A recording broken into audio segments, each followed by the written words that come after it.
mateys, it's time once again for us to gather aboard the good ship Hapless for another exciting installment of Sea Tales from the Captain's Table. Say there, Uncle Cap'n, has you got a sea tale for me? Aye, and you know that I do, Lil Cap. Why, I remember this here one time when I had a precious cargo of banana trees that I was a-carrying to the small Caribbean island of Ariglado. Excuse me for asking, Uncle Cap'n, but what would make a cargo of banana trees so precious to a small Caribbean island? Ain't banana trees aplenty throughout the region? Well, they are, but you see, due to poor management, banana trees had become extinct on the island of Ariglado. Why, they needed to reintroduce them their banana trees to the island to ensure their future existence. Excuse me once again, Uncle Cap'n. I'm familiar, I am, with the Caribbean islands. Why, I've heard of St. Vincent and Haiti and Grenada. But this here island of Ariglado is unknown to me. Oh, well, being the only island in the region without banana trees was quite an embarrassment to them, as you can well imagine. So they worked hard to keep a low profile. Well, anyway, with this valuable cargo and so much depending upon it, you can well imagine how particular I was about taking on the right crew. Oh, so you chose the best men you could, no doubt. Oh, indeed I did, Little Cap. Unfortunately for me, none of the men I chose was available. Every available sailor was spoken for. So I scoured the wharves and dockyards for whoever I could find. And then I spied this one young man sitting on a crate, just whiling the hours away. My, he was a big brawny man, he was. He had a wild shock of red hair and a full beard. Oh, had he not secured a position on any other crew? I asked him that very question, I did. And then I went on to explain my situation, and I inquired whether or not he would be interested in signing on with me aboard the good ship Hapless. What did he say, Uncle Cap'n? He was a man of few words, as I would come to realize. Instead of an aye or a nay, he answered with a display of his strength. He lifted a crate of dried oranges that must have weighed nigh on 1,000 pounds over his head and gave it a toss, opening the crate and sending its contents all over the wharf. As he was busy eating all the dried oranges from that there crate, I hired him on the spot. Why, a man like that would be worth 3 or 4 regular seamen. And you set sail? Oh, we did. And we made good time. And I can't begin to tell you what a help my new first mate was. And strong, too. Why, even as we were a-leaving, I gave the order to weigh anchor. And that first mate pulled it up by his bare hands. Aye, what Herculean strength. Why, I can see where such a man could be quite valuable on a crew. Aye, but there were a downside to his strength. After he raised that anchor, rather than setting it aside, he gave it a toss. Ripped right through the deck floor and down into the berth.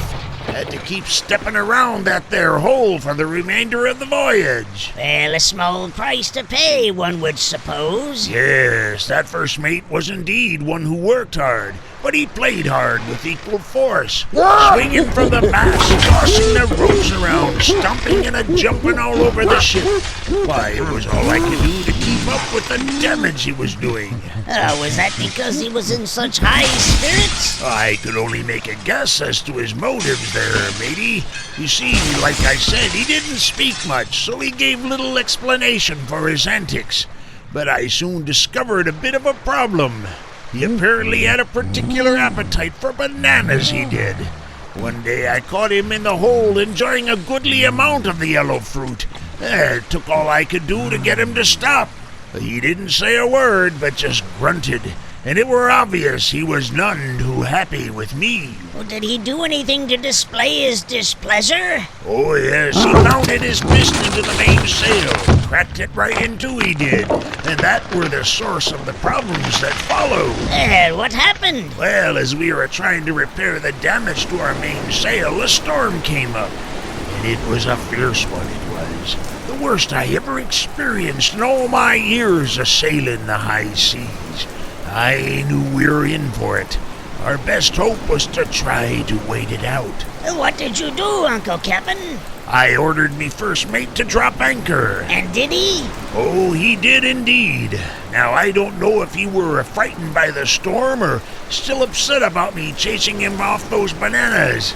But rather than lowering the anchor with the hoist, he just picked it up and threw it overboard. That's mighty impressive strength. Yes, his strength was impressive, but unfortunate for us, his aim was terribly off. He threw the anchor right through the bow.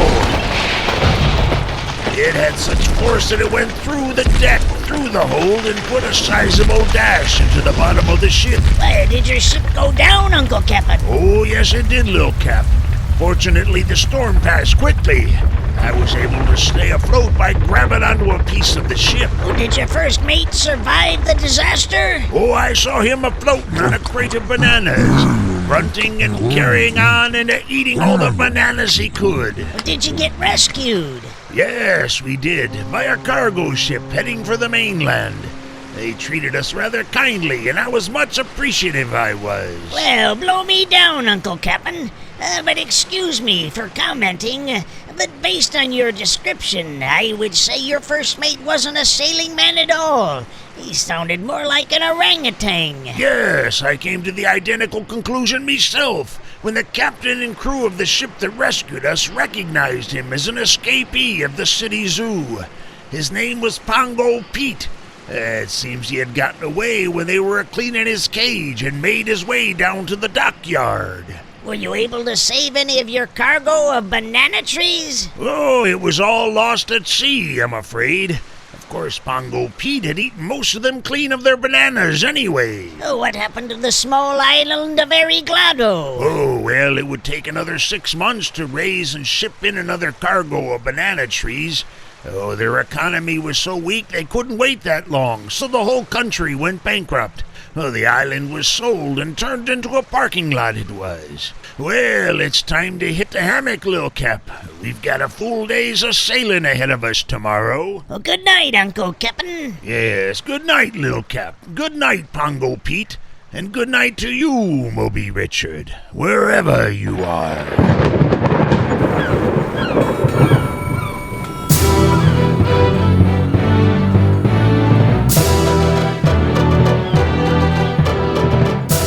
We hope you've enjoyed this story of high seas adventure and daring do. And be sure to join us again next time for another exciting installment of Sea Tales from the Captain's Table.